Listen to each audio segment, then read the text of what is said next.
There is a drug epidemic happening here in America. Our fathers, mothers, sisters, brothers, nieces, and nephews are dying each and every day. Enough is enough. It's time to fight back. Welcome. You are now about to witness the beginnings of the underground church in America. Our government has been infiltrated with Luciferians, and our cities have been infiltrated with madness. They want our heads. They want our silence. This is our response in Christian resistance. We are a select few of Christian soldiers, and we need to know, are you down? And now, for the minister. Super Soldier! Gangstas, welcome back. It's good seeing y'all again, man. I'm back one more time with a story time. I think you're all really gonna enjoy this. This story, it goes back to 2012, and it happens at a place called Old Emma. So before I start, let me tell you about what Old Emma is. There's a place in West Texas called Ralls, Texas. R-A-L-L-S, Ralls, Texas, okay? And the settlements, before Ralls was there was a place approximately about 3.5 miles south, and the place was called Old Emma, and that was originally going to be the settlement, right?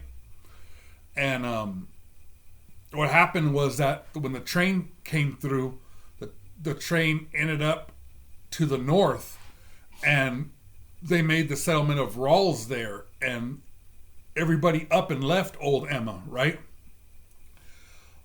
Except for the cemetery, you know. So the cemetery was still a couple miles out of town, and it's still there to this day. And Old Emma, if you go south of Ralls about 3.5 miles, it's just a curve in the road. That's all it is. There's no settlements there from back in the time that town was there. There's nothing left standing. Let's just put it that way. It's just all farming fields. That's all it is, you know. Except a sign that's still in the middle of the road, reminding us that, you know, there was a town called Old Emma there, right? So, you know, I never been to the cemetery, but I always heard tale of the cemetery. And my friend Joey, I used to work with him back in 2003, and he would swear up and down that this cemetery was haunted. You know, back when I used to work with him, like around 2003, right? He would tell me that, and actually I ran into Joey 2 summers ago, right? And he said, "Hey, you still remember me?" I said, "Yeah, I remember. How could I forget you, bro?" You know, and I saw him, and 6 months later, my friend Joey passed away, right? But this story, I'm going to take you back to 2012, okay? So what was going on in my life at 2012? Well, in 2012, I was helping out a farmer by the name of Jimmy. He was my friend, right? Still to this day, he's my bestest friend in the whole world. Good guy.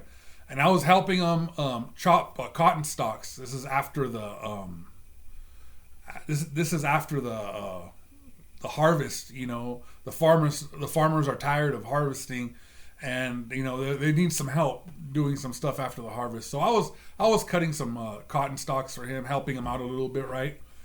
And every week that week I was bringing my lunch, except for this particular day. I think it was on a Wednesday.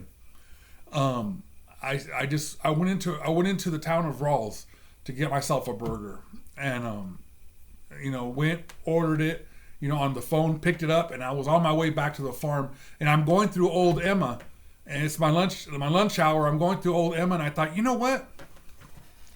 I'm starting to come upon that sign that says Old Emma Cemetery here. I never been there, so I just went ahead and I went towards the cemetery, you know. And I pulled up in the cemetery with burger in hand, mind you. Burger in hand, lettuce falling down my hand, grease falling down my hand. And I had saw where I thought the grave was. Okay, so let me tell you about this one grave that I went and searched for in the first place. So in Espanol, con mucho respeto, right? In Espanol, this grave said little negro, right? It's in English it said little N-word is what it said, right? So everybody would talk about it. Have you went and seen this little grave there in there, you know? And I didn't, but I kind of knew what part of the cemetery it was in, right? And so I'll tell you the story about that real quick. Just a quick side note. In Rawls, this is way back in the day, and I don't even have a date for you in this story. This is the story I heard. Now, if you know the story, or you knew the story, or you heard a different story, please put it in the comments down below, okay? So, they said that they found a little boy in Rawls that had passed away, and he was a little black boy, okay? Now, this is back when the cemeteries were still segregated, right? So this is a white cemetery I'm talking about, you know? In this white cemetery, this little black boy with that name, you know, because they didn't know who it was. Nobody claimed the body, right? And it might seem like if it was a story about racism, right? But it wasn't a story about racism. It was a story about really compassion, because somebody, we're thinking it was a lady, because, you know, a lady probably had kids the same age, right? You know, felt compassion for this boy that she paid for him to get buried in that cemetery, right? And nobody knew his name, you know, so they just identified him as that because, you know, he was a little negro, you know, and of course it said the N-word, you know, and so it was like, you know, somebody paid for it, and he was the only black, as far as I know, that was in that cemetery, right? And so it was a part of the history, the local history, you know, and I wanted to see it for myself, you know. So I stopped burger in hand, and I went and looked, and I just couldn't find it because I thought it wasn't there. So I just went looking at local graves. I went looking at local, and I was just right in there. I was looking at them, and it was like a lot of exciting stuff. Some people from the Civil War, where as a matter of fact, they were buried there. And so it goes way back. I mean, this is an old cemetery. I know that there was a recent grave when I had been there last. So I know people still get buried there, but it's like private land, right? It's private land. Now it is. So I went and looked. I couldn't find it. So I just took a look around, jumped back in my truck, took off, jumped back on the tractor, finished out the rest of the day, right? Well, that day when I got home, I started hearing voices. Like, almost like if somebody's outside. Here in West Texas, let me tell you something. The wind always blows, you know, and you could hear a conversation if somebody's walking by. If the wind's blowing just right, you could hear that conversation. So I was looking outside saying, where does I hear that from? You know, it was like, you know, like a little whisper, and I could barely hear the words that they're making out, but not really, right? Just like a whisper. And I was like, I wonder where that's coming from. I looked in the backyard. I looked in the front yard. I looked, maybe there's workers on the side of the house or something. I couldn't find nothing. So anyways, this goes on. The voices, I mean, it goes on for a while, you know, and I don't say nothing, you know, then I know that there's something strange going on, you know, because I would hear like two people talking, almost three people talking, but I know one was female for sure. Okay, a voice. I could hear it almost that clearly that one was female. And so these voices go on, and I started thinking to myself, you know, something's going on here, but I didn't want to scare my family at the time. You know, all my kids were in the house at the time, right? All my kids are adults now. So I don't scare my family, and I don't say nothing, but this goes on for about a week, you know. I would hear these voices, you know, and I couldn't quite place what they were saying or where they were, but there was voices going on in my house, you know. So anyways, I'm fixing irrigation leaks. You know, a week later, I'm fixing irrigation. I'm done helping my friend Jimmy. I'm fixing irrigation leaks. Now, these irrigation leaks, in this place in summer, it gets so hot, and so like by 2 o'clock, you can't do nothing here. After 2, it's just so hot. So I'd come home every day around 2. And this particular day, well, let me tell you something. Let me kind of rewind it. My daughters, and my wife, they're in tune with the Spirit. They are in tune with the Spirit, and all of a sudden, my wife came up to me and she said, I'm hearing voices, like, I don't know what it is. And I was like, ooh. And I said, well, let me tell you what happened. I went to the cemetery, and ever since I went to the cemetery, I'm hearing voices too, And so we kind of just go on with our lives. And then until my oldest daughter, she comes and she tells us the same thing. I'm hearing voices, And so at that time, I just kind of break down and tell them, listen, I went to a cemetery, and ever since after the cemetery, I started hearing these voices in the house, So this particular day, I come home from fixing irrigation. I open up the garage, and as soon as I do, just like a cold hits me, right?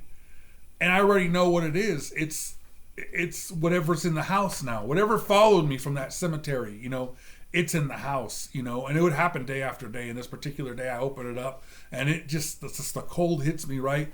And I'm just like, you know what? I'm tired of this. I'm tired of this. So I left the garage door open. I came inside the house, left that door open, walked all the way to the back of the house, and I said, you know what? I don't know what you are or how you ever thought that you have the authority to come into my home, but in the name of Jesus, get out of my home right now.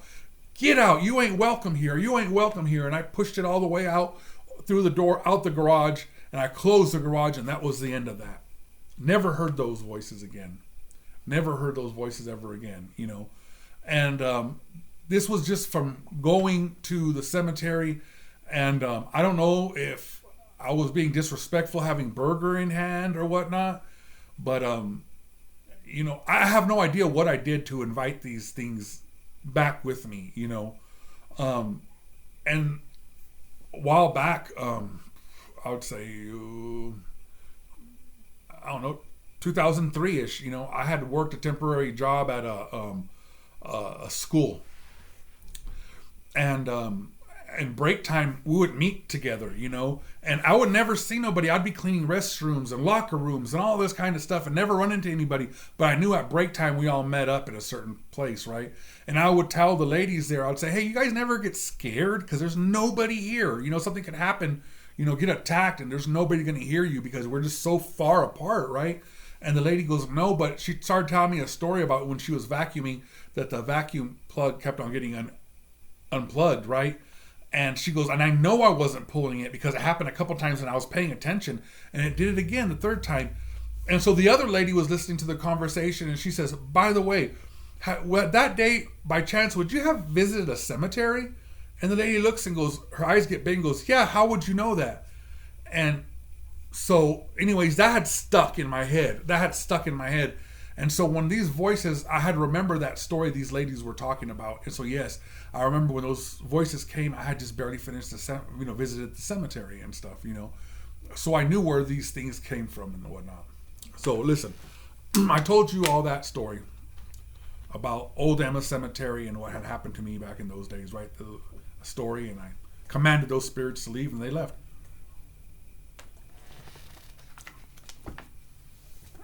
Why am I telling you this? Because so many times as Christians, we forget that we're the apex predator. So many times as Christians in the spiritual realm, that we're the apex predator. God gave us something called dominion. It's called the power to rule over everything that creeps and crawls on this earth. And so many times we think ourselves like we got to go and get the priest and come in with holy water, and we got to do all this stuff like that. And really, that me, you are the apex predator in the spiritual realm. What was that movie? I think it was called Shark Tales or something. And the dad's trying to tell the shark, eat the shrimp, and the shrimp saying, no, don't eat, right? And he goes, no, you eat the shrimp, and too many times in the spiritual realm, we look at ourselves as the shrimp instead of the shark, instead of the killer shark, that we're the apex predator in the spiritual realm, right? Let me put it like this. There was when I was a kid, there was a movie called Jaws that came out, right? And it terrified so many people to the point where, as kids, you'd get in the bath and you'd put a bubble bath in there, right? And people were scared to take a bath because they're afraid of this Jaws. When you saw the movie, it just terrified you, right? Even people, as silly as it sounds, right? People were afraid to wash dishes because they didn't want nothing to do with the water, right? You know what I'm saying? And in a spiritual realm, we are the apex predator. We're the ones that they should be frightful of, right? You know what I'm saying? Any demon in hell, any spirit, the spirit of addiction, I don't care what it is, you call it out in the name of Jesus, and we have the authority that was given to God, and we are the apex predator. We are the ones that they should be afraid of, the demons running out, yelling and screaming because we walked in the house, right? Because it's no longer us that live, but the Spirit of Christ that lives in us, and that's who they see. That's who it reflects of, So my whole point of the story, church, was never forget, in the spiritual realm, we are the apex predators. God bless.